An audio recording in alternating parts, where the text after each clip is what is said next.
Okay, Mrs. Bonaparte, this is it. One last push, and we're done. Congratulations, it's a general.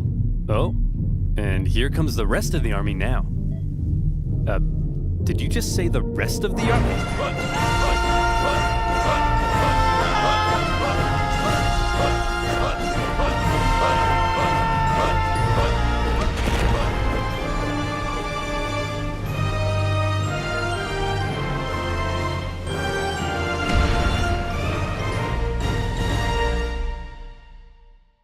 History is full of great conquerors, many with very impressive origin stories. For example, Alexander the Great was the son of a king. Julius Caesar came from an aristocratic family that descended from a goddess. Great conquerors don't usually come from relatively insignificant families living on impoverished islands. But as it just so happens, that is where our story begins.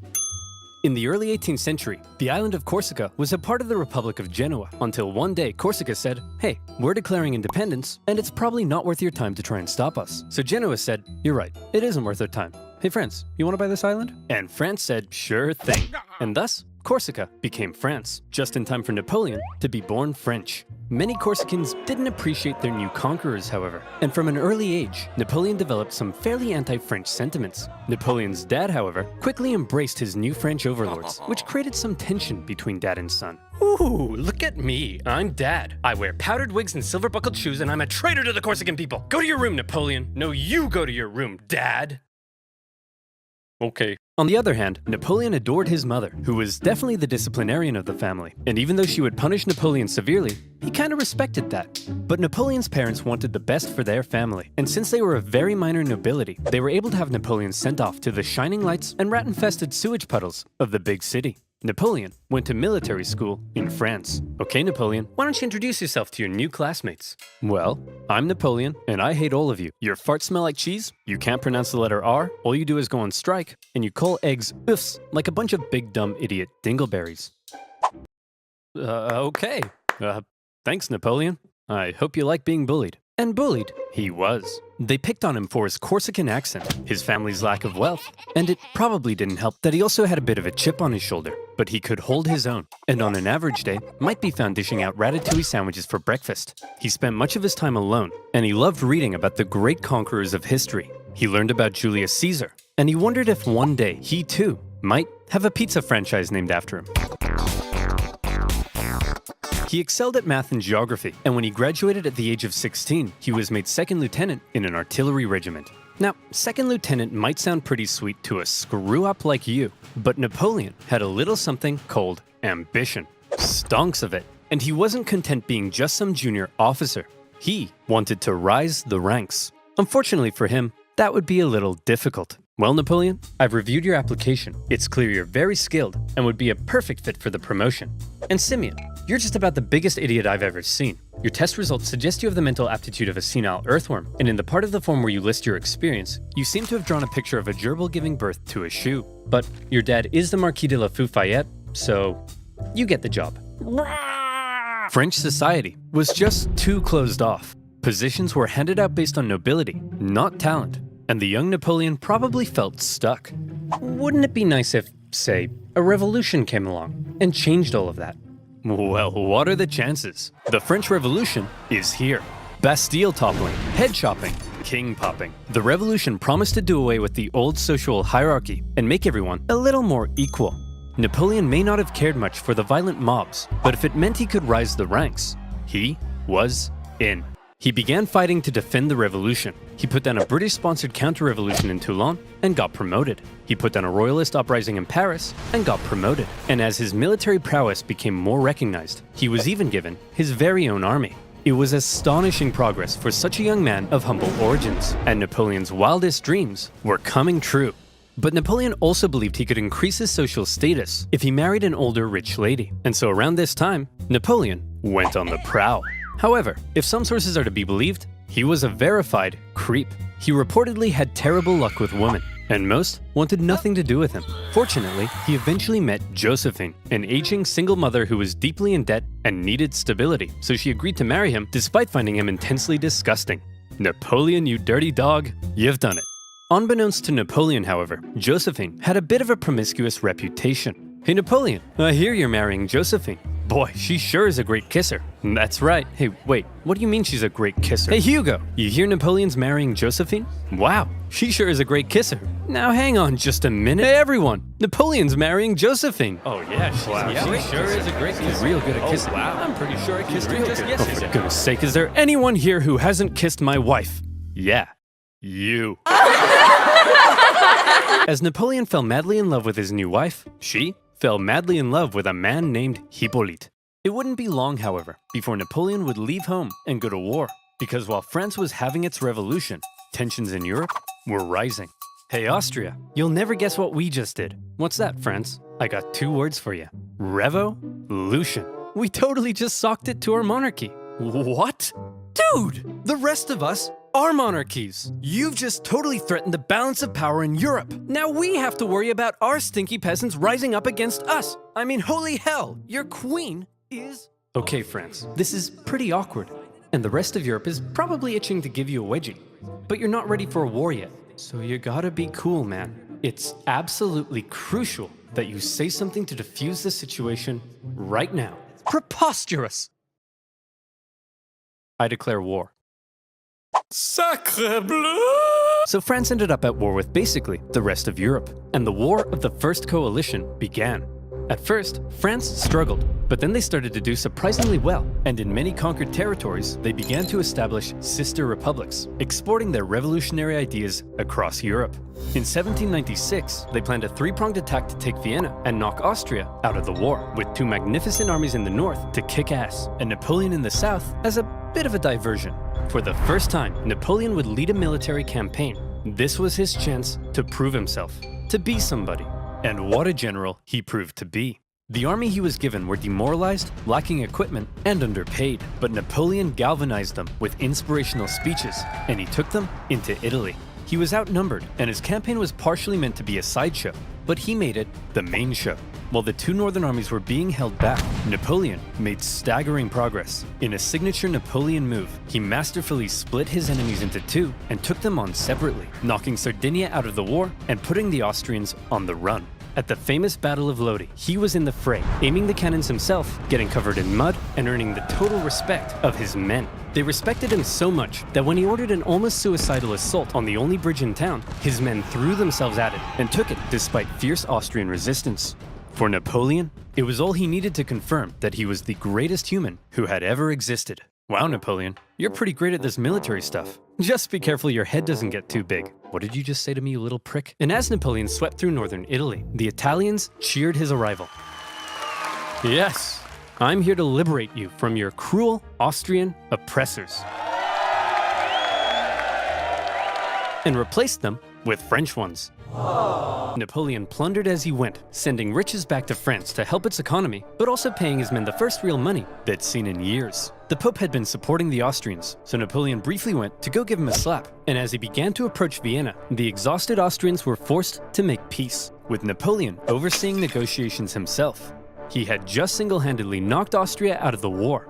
And by the way, he was only 28, so maybe it's about time you moved out of your dad's attic. In the Italian territories he had conquered, Napoleon established new French sister republics, even writing constitutions and organizing governments himself, not something a general generally does. When he got back to France, he was hailed as a hero, and the extremely unpopular government were concerned he might get some power-hungry ideas, so they agreed he should go far away from France to Egypt, where he could maybe undermine British access to India.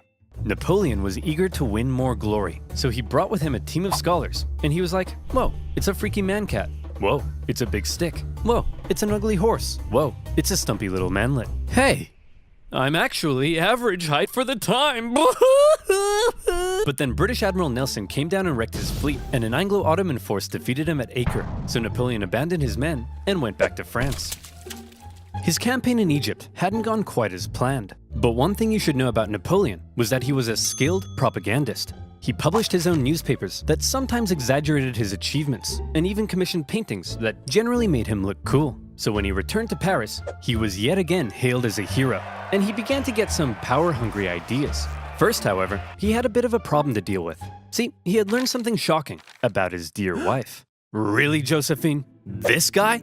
I'm just as tall as him. I'm sorry, I swear. Now that you're becoming famous, I'll never do it again. Make sure you don't. I've never stooped so low as to cheat on you. Now if you'll excuse me, I'll be in this room consulting my generals for the next 30 minutes. And by consulting, I mean boinking. By my generals, I mean this woman. And by 30 minutes, I mean 2 seconds. Having dealt with his wife, Napoleon was then approached by a very influential politician who said he had an idea.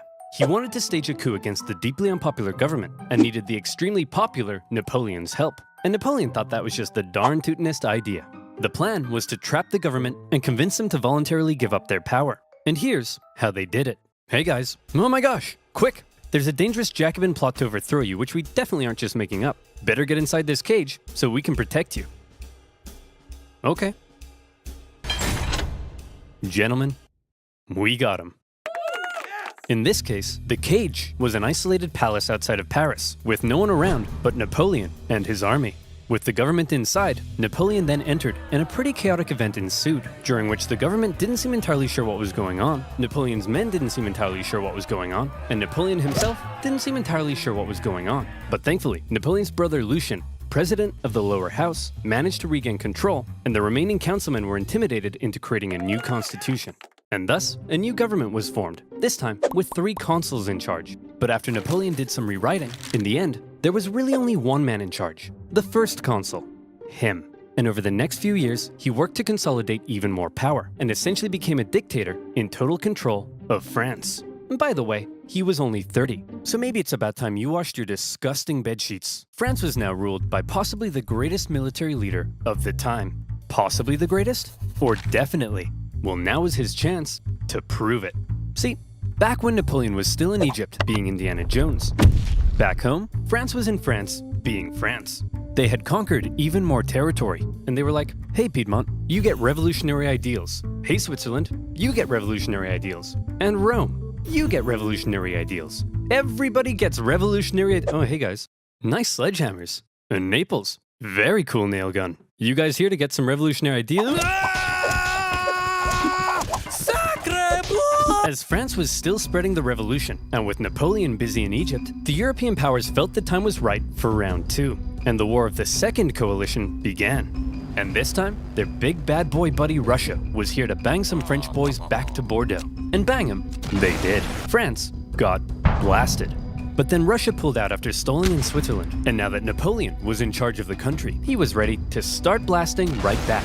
He took command of the Army of the Reserve, and he brought the fight to the Austrians. Now, there are many traits that made Napoleon a great military leader. I already mentioned one of them, how he was one of the boys and commanded the total loyalty of his men. But now we see a second reason, the element of surprise. In 1800, Napoleon moved to Geneva, and it looked like he was probably going to take on the Austrian forces in Germany. There's no way he'd be crazy enough to move his entire army south through the Alps as a surprise attack on the Austrians besieging Genoa. Oh, Napoleon's moving his entire army south through the Alps as a surprise attack on the Austrians besieging Genoa. Napoleon's crossing of the Alps is legendary, and you may have seen one of the most famous paintings of the general, popping a sick wheelie on his majestic stallion surrounded by dangerous mountain terrain. Of course, in real life, he made the crossing on a depressed mule, but that's not as cool. When he emerged in Italy, the Austrians expected him to come break their siege, but Napoleon went for their supply line near Milan, forcing the Austrians to meet Napoleon head-on at the famous Battle of Marengo. The Austrians initially clobbered the outnumbered French, and they were like, hooray, we won. But then a few hours later, Napoleon showed up again with an even bigger army, and he clobbered them right back. Holy cow, this tiny little fun-sized French guy is running rings around us. Hey! I'm average height for the time, you jerk! Then, after General Moreau's victory at Hohenlinden, Vienna was exposed, and the Austrians again sued for peace. Just like the War of the First Coalition, the Second Coalition ended in another French victory. But in many ways, they both felt more like Napoleon victories. Only the UK remained at war with Napoleon, and they were using their powerful navy to blockade French ports and were even seizing the cargoes of neutral ships. Obviously, everyone else got pretty pissed off that the British were interfering with their trade, so in response, they formed a league, and they embargoed the UK right back.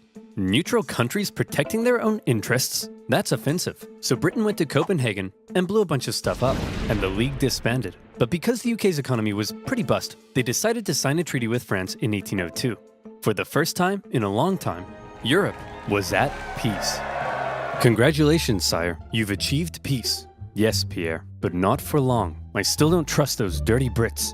Did you hear they've been calling me the Bony Man? What does that even mean? A meteoric rise it had been for the young Corsican. He had just taken charge of a nation that appeared to be losing a war and turned it all around, securing French gains in Europe.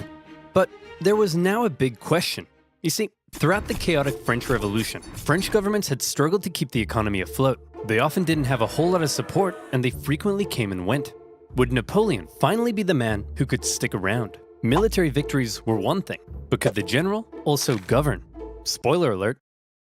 Yes. The economy's crumbling? Well, then why don't you have yourself a new national bank, currency reform, and improved taxation and welfare systems? The legal system is an incoherent mess? Well, then why don't we nicely wrap all those civil laws up into one new centralized legal code? Corrupt government officials? Throw them in the trash. Bad infrastructure? Throw it in the trash. Women's rights? Throw them in the trash. Wait, really? Well, yeah, unfortunately, while Napoleon was building on the equality of the revolution, he also largely scaled back rights for certain groups, and husbands had full legal control over their wives. But come on, ladies, maybe let men have a slice of the pie for once, okay? Napoleon further reformed education, ensuring a system based on individual ability, meaning now Simeon had to compete with everyone else, and Napoleon could get the cream of the crop to help him run the republic. But he wasn't just building on the ideas of the revolution. The revolution had led to a lot of chaos, and Napoleon needed stability. So he rolled back a couple things, most notably with religion. The revolution had pretty much kicked the Catholic Church to the curb, but Napoleon understood that since many French citizens still considered themselves Catholic, that could be a problem. So he came to an agreement with the Pope and brought back the Church, only this time with some pretty hefty power limitations. He also ensured freedom for other religions, and is often noted for his positive treatment of Jewish people at a time of widespread anti-Semitism. But while all of this may make Napoleon sound like a pretty stand-up dude, it's good to note that he believed in religious freedom because he thought it was a powerful tool to keep the poor from eating the rich. Or something like that. Overall, Napoleon's aim was to end the chaos of the revolution and finally create a stable and prospering French republic. And in that aim, he seemed to be largely successful and generally popular with the people of France. He officially declared that the revolution is over, adding, "I am the revolution." Napoleon's head could be seen for miles. Of course, not everyone was happy with Napoleon's reforms. Conservatives felt he was too radical. Radicals felt he was too conservative. But since Napoleon was a dictator, opposition could usually be stamped out with some good old-fashioned iron fisting. In 1804, Napoleon took one last major step. After some failed attempts were made to assassinate him, he wanted to strengthen his position and ensure his dynasty could live on after him. And so he decided being first consul for life simply wasn't quite enough. He decided he should become emperor. He held a vote, asking the French people if they were cool with the idea, and they returned a definitely not rigged 99.9% in favor. The ball's on this man. And so on the 2nd of December, 1804, in an elaborate ceremony at Notre Dame, Napoleon was made emperor. The Pope was even invited to attend, and normally he would crown an emperor. But to make sure everyone knew this wasn't some Charlemagne-style circular power division, Napoleon lifted the crown and placed it on his own head. Like I said, the ball's on this man. He was now Emperor of the French. Well, Napoleon, you were a general, then you became first consul for life, and now you're an emperor. Is it enough yet? Is your ambition finally satisfied? I don't know, Pierre. What comes after emperor? I would say God, sire. You want to be a god? Yes. I'll put it down under maybe. Okay, everyone. What the hell is going on? This Corsican guy showed up out of nowhere, and he's kicking our ass. He's exporting the ideas of the French Revolution wherever he goes, and he just declared himself King of Italy and Emperor. He can't do that. I'm the Emperor. Oh, hey fellow monarchs. I see you're having a monarch party. My invite must have got lost in the mail. I'll just set up a spot right here. Wow. You don't belong here, Napoleon. We're coming to take you down. I'd like to see you try. Whoa, I'm so scared I just pooed my pants. Hey everyone, I just pooed my pants.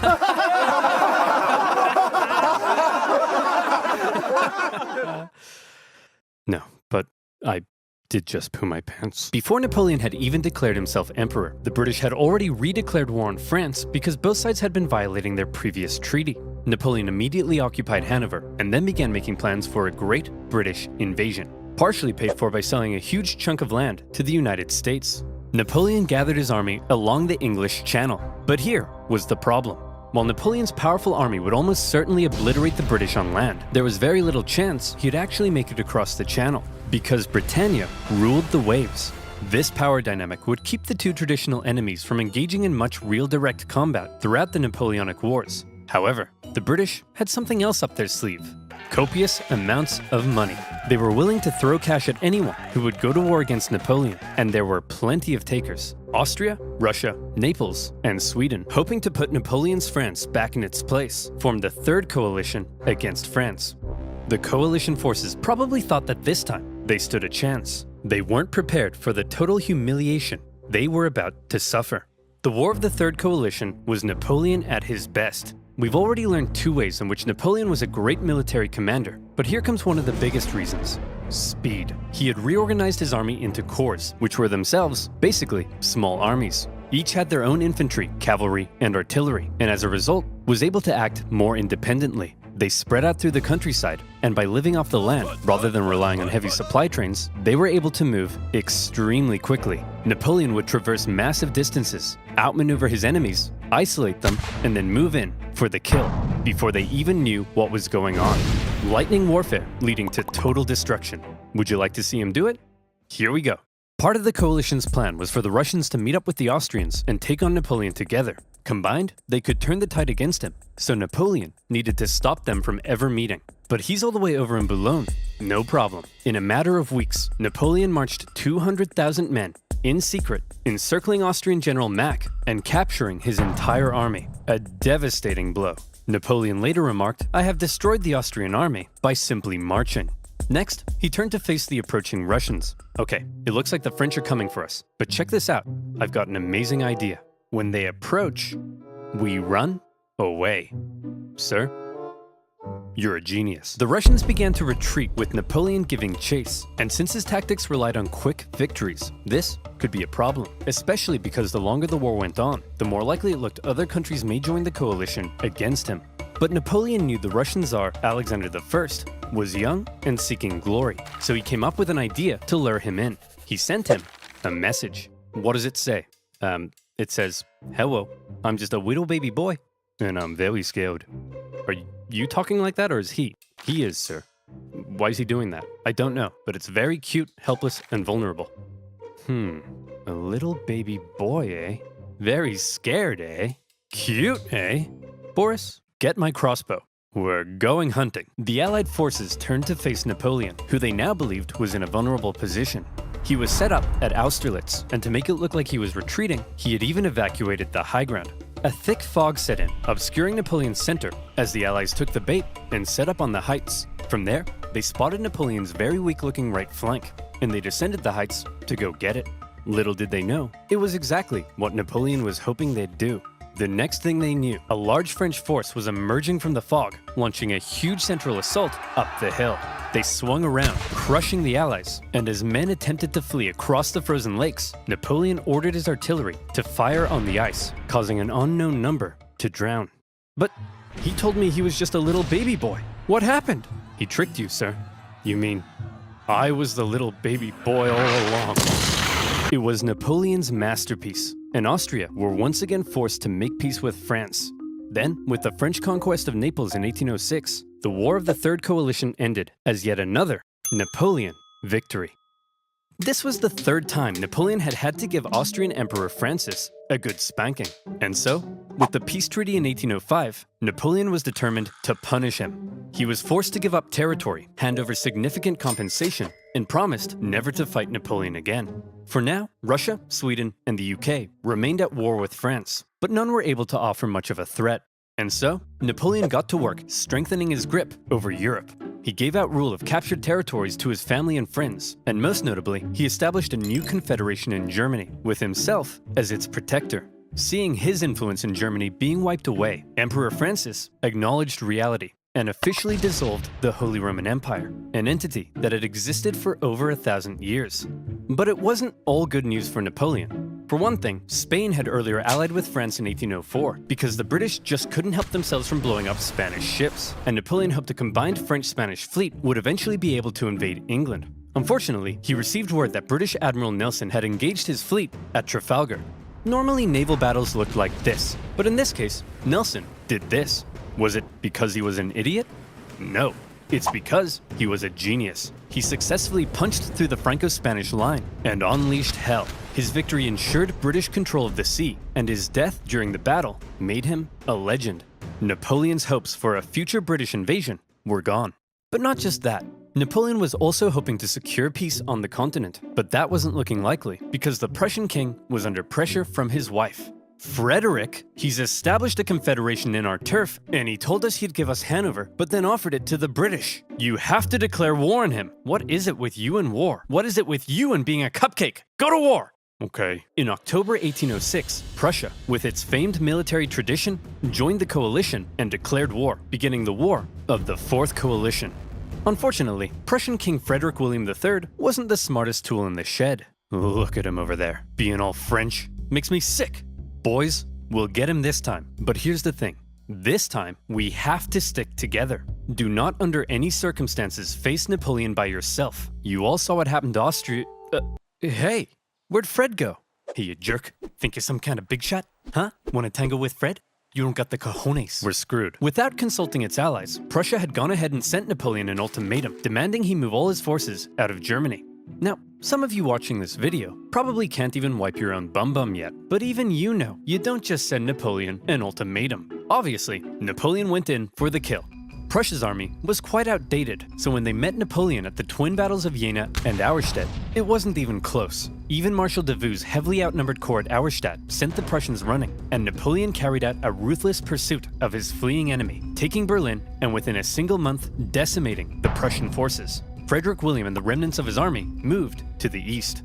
At this point, Napoleon's forces were pretty tired. Winter had come, and conditions were miserable. He anticipated both sides would settle into winter quarters, but Russia decided to try their hand at an unexpected winter attack. A series of brutal battles followed that took a heavy toll on both sides, including the vicious Battle of Eylau, fought in blizzard conditions. Men froze to death, and many deserted. The Russian artillery tore the French to shreds, and Napoleon himself was momentarily under risk of being captured. In the end, the French army was saved thanks to a legendary cavalry charge by Napoleon's flamboyant cavalry commander, Murat. After the horror inflicted on both sides, they decided it might be a good idea not to do any more fighting until after winter. Then, after winter came, and the fighting continued. The Russians were pushed back to Friedland, where Russian General Bennigsen made a bit of a blunder by positioning himself with the Aller River to his back. The French artillery were able to pin the Russians between the river and their concentrated gunfire, a major element in Napoleon's fighting style, and many Russians drowned as they tried to escape. War of the Fourth Coalition. Victory? Napoleon. After the Third and Fourth Coalition Wars, Napoleon had decisively defeated all three of his main rivals on the continent, and he was now undoubtedly the master of Europe.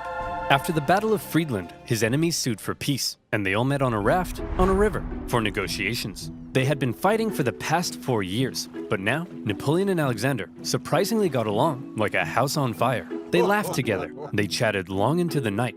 They kissed. The two had a lot of mutual respect, and Napoleon even told his wife that if Alexander were a woman, I would make him my mistress. Kind of a weird thing to say to your wife, Napoleon. In the end, they came to an amicable agreement. Russia would lose barely any land, and in return, they'd join France against the UK and invade Sweden. Win-win. On the other hand, Frederick William III was sidelined, and Prussia lost an enormous amount of territory to French client states. Only the UK remained as the last major threat to Napoleon, and they continued to be a big thorn in his side, constantly funding his enemies and using their powerful navy to wreak havoc on French trade and overseas colonies. But what could Napoleon do? The British were safe across the channel. Well, he said, if I can't fight you with guns, I'll fight you with money. Earlier in 1806, Napoleon had announced the Continental System, a total shutoff of the UK from continental trade. No one in Europe was to trade with Britain, and Napoleon hoped that by hitting their economy, he could force them to negotiate. The British economy did take a hit, and they responded in their typical fashion, by going to Copenhagen and blowing a bunch of stuff up. But in general, the British managed to stay afloat by simply increasing their trade with other parts of the world. Many neutral countries found themselves stuck between a rock and a hard place, as the two European superpowers demanded they cease trade with the enemy. Hey America, you better not trade with the French, or else I'll come burn down the White House. What? This is gonna wreck my economy! Sick of being blown up for doing almost nothing, and under significant pressure from Napoleon, the Danish officially sided with France. But Napoleon's blockade had the biggest effect on continental Europe, who were now cut off from a major trading partner, one that controlled the seas and held a rich, growing empire. And a lot of countries didn't fully comply. Portugal, a traditional British ally, refused to take part. No problem. Napoleon sent an army and invaded. But it wasn't just Portugal. Many of Napoleon's allies were also suspect. Your Majesty, it seems that Spain isn't properly enforcing your blockade. Spain? Why not? Well, it appears they've been trying to find a way out of being your ally since they lost their fleet at Trafalgar. What is with these people? It's almost like everyone's only pretending to be my ally because they know otherwise I'd beat them up. Do I even have any real friends? Are you my friend, Pierre?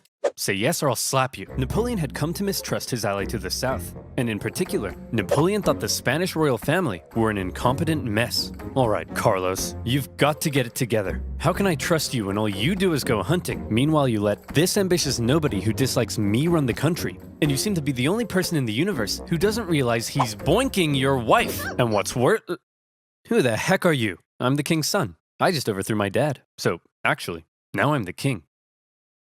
You people are the biggest cluster of shameless, narcissistic idiots and all around just the worst people I've ever met. Here, have a Kid's Choice Award. French forces, many having conveniently already entered Spain to invade Portugal, occupied Spanish forts, and Napoleon invited the Spanish royals to France to help mediate their differences. All right, we're here with the royal family of Spain. So, Fernando, you've been accused of plotting against your father and vying for the Spanish throne. What do you have to say for yourself? Well, Napoleon, I just think great. Well, I've got the test results right here. Fernando, in the case of the Spanish throne, you are not the king.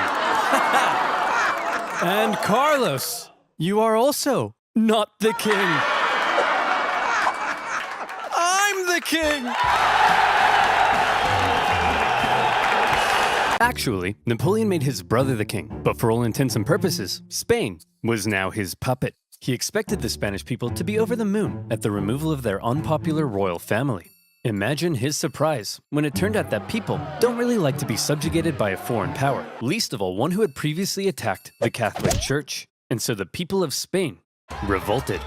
Brutal fighting broke out as bands of armed Spaniards ambushed French troops across the kingdom, and vicious atrocities were committed on both sides. In addition to fighting the regular Spanish and Portuguese forces, the French had to contend with tens of thousands of guerrilla fighters throughout the Spanish countryside.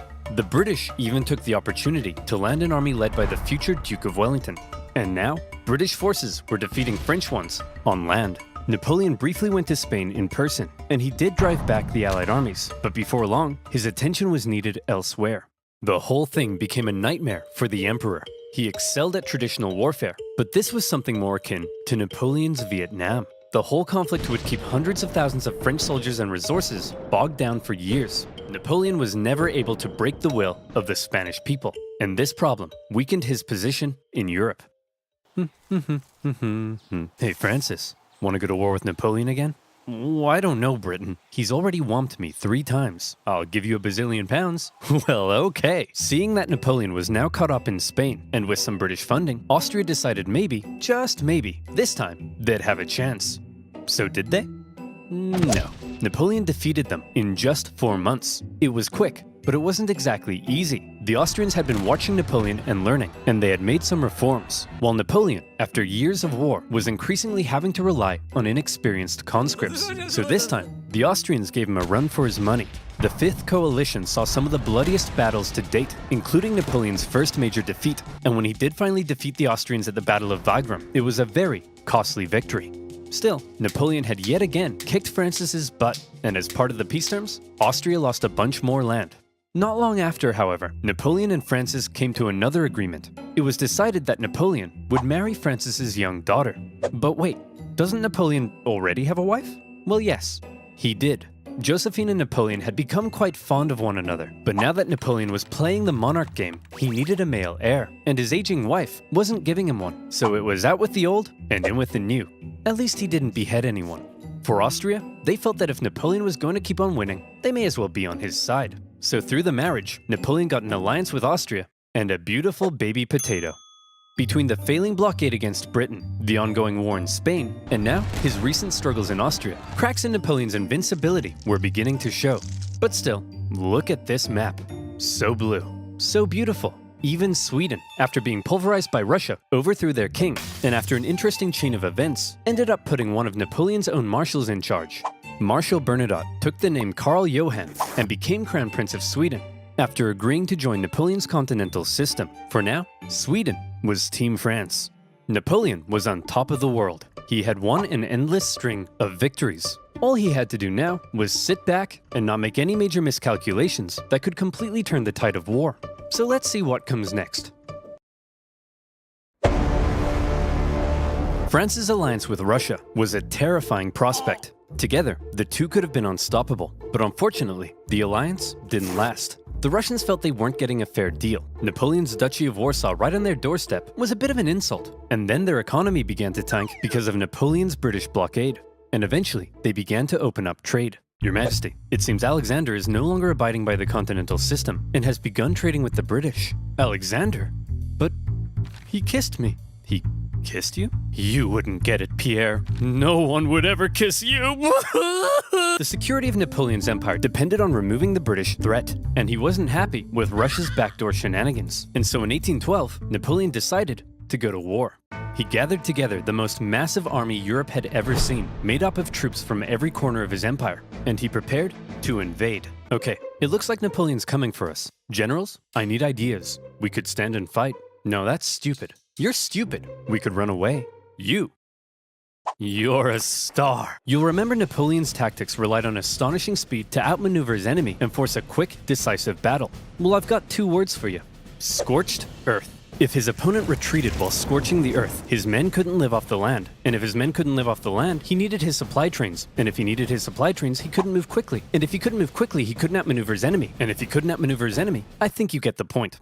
Napoleon launched his invasion and hoped for a quick battle, but all he could do was try to catch the retreating Russians while moving deeper and deeper into hostile territory. As he went, the horribly hot summer devastated his army. His men died of heat, exhaustion, and disease. Supplies began to run out, and his men began to starve. Many deserted, and still the Russians continued to retreat. Numerous times Napoleon considered turning back, but that little voice in his head kept on telling him, keep going, just a little further.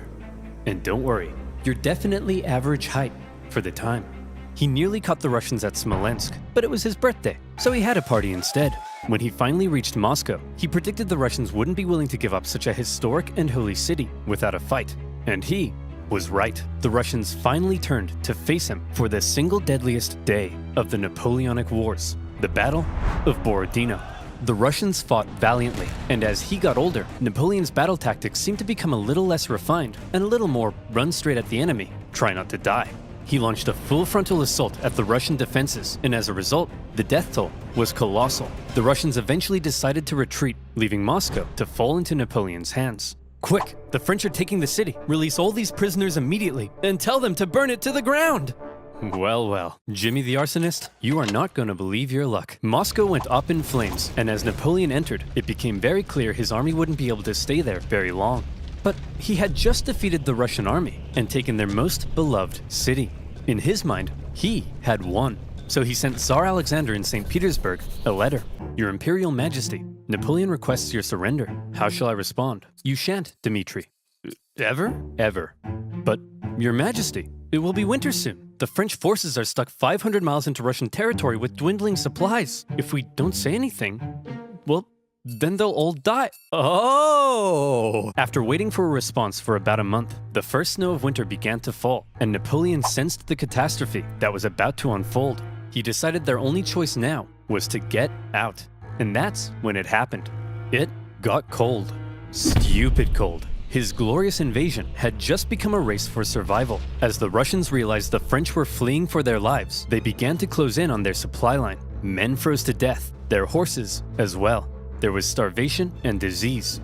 The injured and dying could only be left by the side of the road, as it was too slow to try to carry them. And all along the way, the dreaded Russian Cossacks stalked the bleeding French army, and every now and then swept in for a quick attack.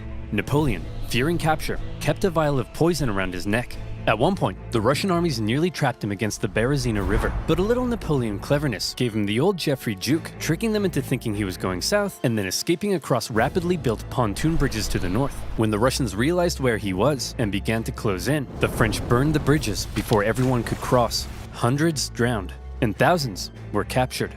At this point, Napoleon got wind of plots against him forming in Paris, so he abandoned his men and went back to France. The remaining French stragglers made it across the border. It's been estimated over 600,000 men went into Russia. Less than 100,000 returned. Napoleon was now in a very precarious situation. His army had just been obliterated, and the other European leaders smelled blood. Here was an opportunity to take advantage of a weakened Napoleon, regain territory and influence, and liberate Europe from his dirty French paws. And so they began to turn. Prussia soon broke their alliance and switched sides, while Austria declared neutrality. Even Sweden, led by one of Napoleon's old marshals, joined the Allies, partly due to Napoleon's earlier invasion of Swedish Pomerania. The War of the Sixth Coalition had begun.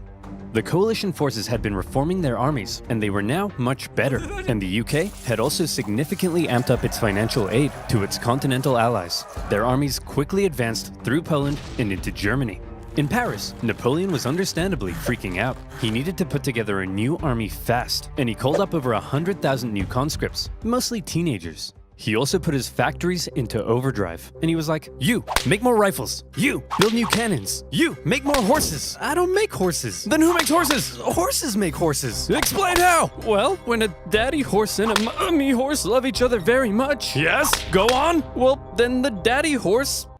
"I'm sorry, Napoleon. You're 43. I thought you'd know this stuff." Don't touch me! I'm gonna be sick. As it turned out, Napoleon's lack of horses would take the biggest toll on his army, since his tactics relied on speed, maneuverability, and destruction. When he took the fight to the Allies in 1813, he did defeat them and sent them running. But lacking cavalry, he was unable to effectively pursue and destroy. He needed horses. For the Allies, being defeated in battle by a man whose army was now full of inexperienced conscripts was concerning. So both sides were like, hold up. Time out. The Allies were somewhat cornered, and had Napoleon kept going, it's possible he could have won. But instead he agreed to a brief truce with the Austrians mediating between the two sides. When Austria demanded Napoleon make major concessions, Napoleon told them to shove it.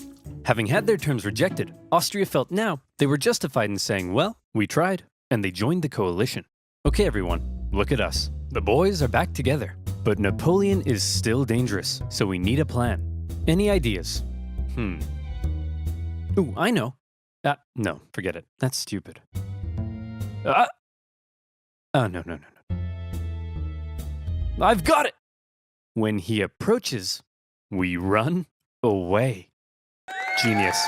He's a genius. The plan was as follows. Wherever Napoleon advanced, whoever he advanced on would avoid battle, allowing the others to sweep in from the sides and attack the French marshals guarding his flanks. Essentially, the plan was, don't try to fight Napoleon. And this plan worked tremendously. The Allies scored a number of victories that saw Napoleon move back to the city of Leipzig, where he would make one last major stand as the Allied armies converged in on him from all sides. The stage was set for the biggest and bloodiest battle of the Napoleonic Wars, the Battle of Leipzig.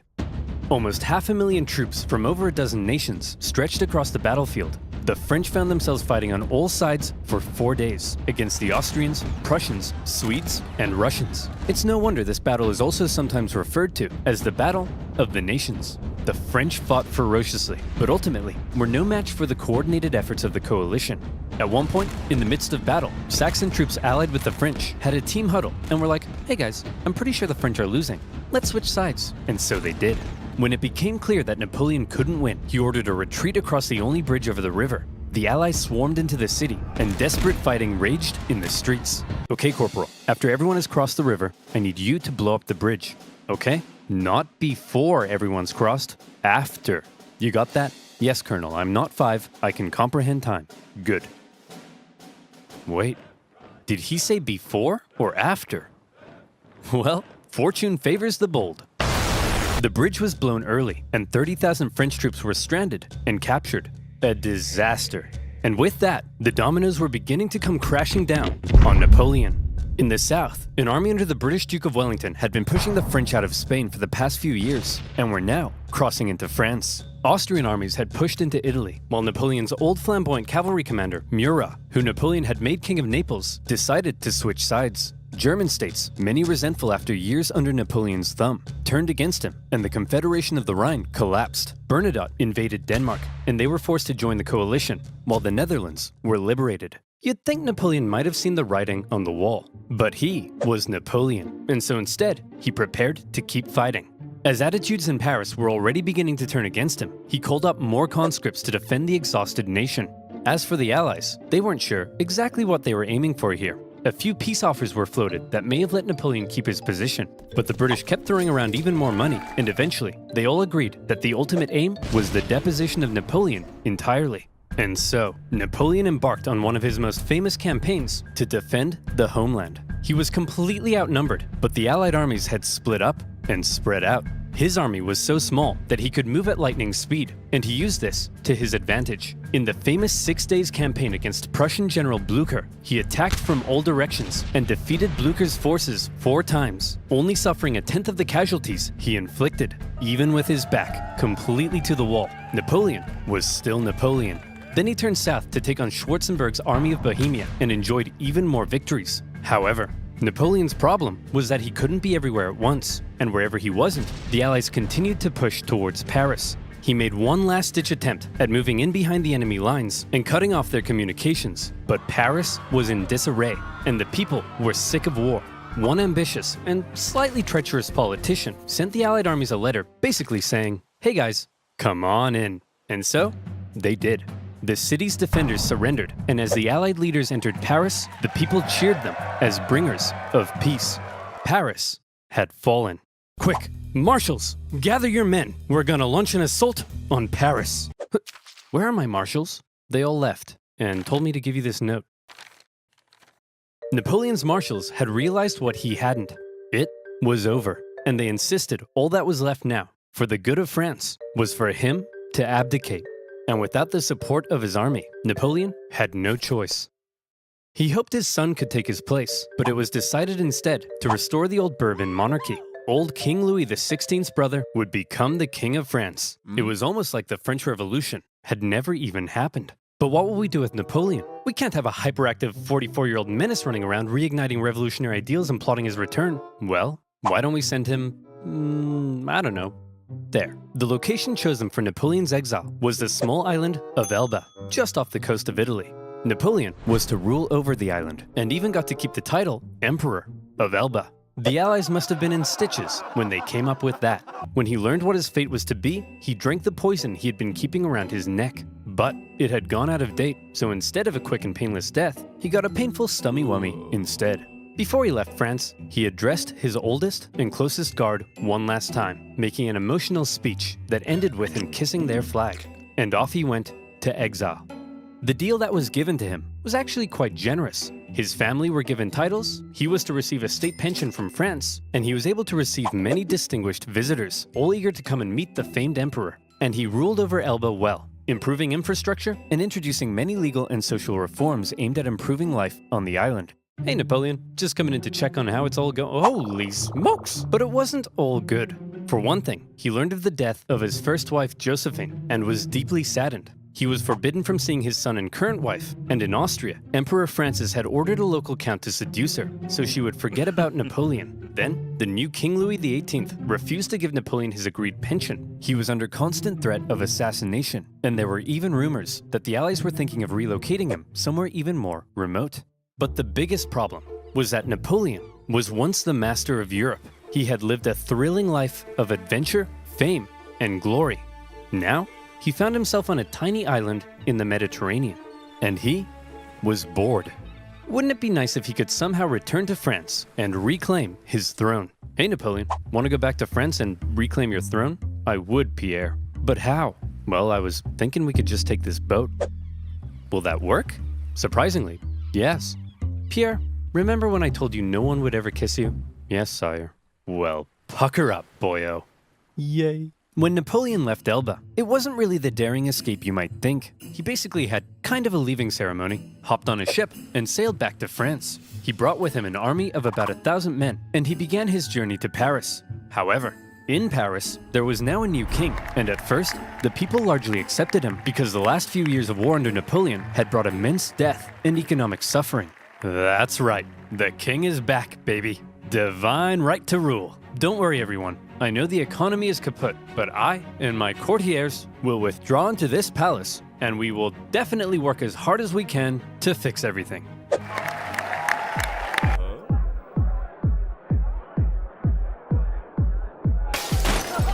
Oh yeah, that's why we got rid of the king. As the Bourbon monarchy began to look more and more like a return to the past, and the returning nobility seemed hellbent on regaining their lost privileges, the people weren't too happy. And so, Napoleon hoped that his glorious return would be met with jubilation. In the end, the reaction was a little mixed, but many were happy to see their old emperor. Your Majesty, it seems that Napoleon is back and marching this way with 1,000 men. That guy? No problem. I have hundreds of thousands of men. Send them to arrest him. Your Majesty, it seems the thousands of men we sent to arrest Napoleon have all joined his side. Well, I'm off to Belgium. If you ever need a king again, be sure to let me know. As Napoleon continued his journey, the king had sent battalions of men to stop him, but they largely comprised of Napoleon's old soldiers, many unhappy with King Louis's military reforms. And so, when ordered to arrest him, they simply couldn't do it. In one famous incident, the troops began to cry out, "Long live the Emperor." When Napoleon reached Paris, with King Louis having fled, he entered unopposed to reclaim his throne. Napoleon was back from the dead. Okay everyone, now that we've finally gotten rid of that guy, let's try to make sure something like this can never happen again. What's that doing there? Hey fellow monarchs!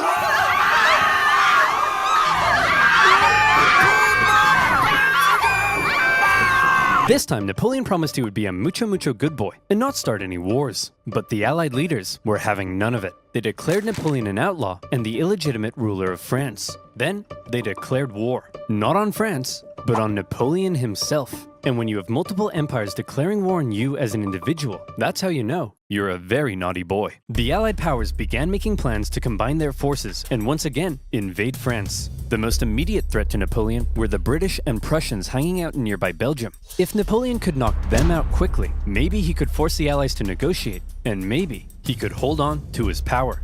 Together, the two armies to the north outnumbered him, so he made a plan to divide them and take them on separately. Historians debate how much of a chance Napoleon had here, but this same strategy of dividing and conquering had worked for him multiple times. He marched north with 125,000 men and took on the Allies in a number of initial engagements, defeating the Prussians before turning to take on the British.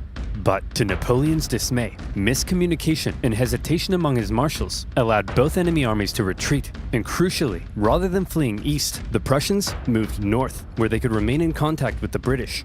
Napoleon sent a force to hold off the Prussians as he moved in on the British, now holding a defensive position at Waterloo. Prussian General Blücher sent word that he would come to Wellington's aid if he could just hold off the French for long enough. Napoleon had to defeat Wellington before the Prussian army could arrive in force, and it was close. The British held the high ground and a number of key defensive buildings across the battlefield. After waiting some hours he didn't have for the ground to dry, Napoleon sent men to assault the Hougoumont farm, but the British-German garrison there held out. French Marshal Ney launched a number of miscalculated cavalry charges at the British lines. The British formed defensive square formations, and they tore the French cavalry to shreds, while one guy chose the absolute worst time to go on a bender. The French did manage to capture a farmhouse directly in front of the British line, and from there, they unleashed artillery hellfire on the British square formations. And as Napoleon sent his Imperial Guard in to finish the British off, a nervous Wellington knew his lines were at breaking point. But the Prussians had earlier begun to arrive, and now they were arriving in large numbers. And after the British held out and sent the French Imperial Guard running, the French lines panicked, fearing they had been encircled, and they began to flee. The Battle of Waterloo was an Allied victory. And with that, Napoleon's hopes of returning to glory were vanquished. He knew he was defeated. He went to the British and said, "Can I please have a house near London?" And the British replied, "No." Instead, to make sure Napoleon was put away once and for all, they sent him to one of the most isolated and remote places they could think of, a tiny island in the Atlantic Ocean, St. Helena. Here, a deeply isolated and depressed Emperor Napoleon would live the remaining years of his life. His house was a wooden bungalow, not exactly on par with the Tuileries Palace. Much to his frustration, his captors referred to him as General, rather than calling him Emperor. His mail was censored, his visitors were vetted. There was almost no way he could escape such an isolated island. But just to be sure, he was guarded by 2,000 British soldiers and 2 ships that circled the island 24 hours a day.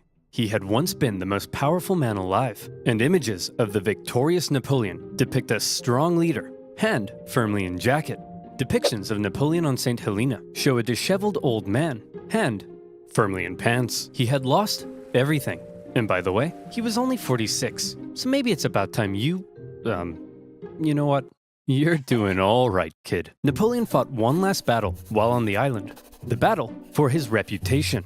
He spent hours writing his memoirs, espousing his achievements, recording his greatness, and turning himself and his story into a phenomenal legend. And in this battle, he certainly succeeded. His mark on history cannot be denied. After his defeat, the European monarchs had got to work restoring Europe to its traditional balance and reasserting their dominance. But after Napoleon had spread the influence of the French Revolution, these returning monarchs would have a difficult time regaining their absolute control.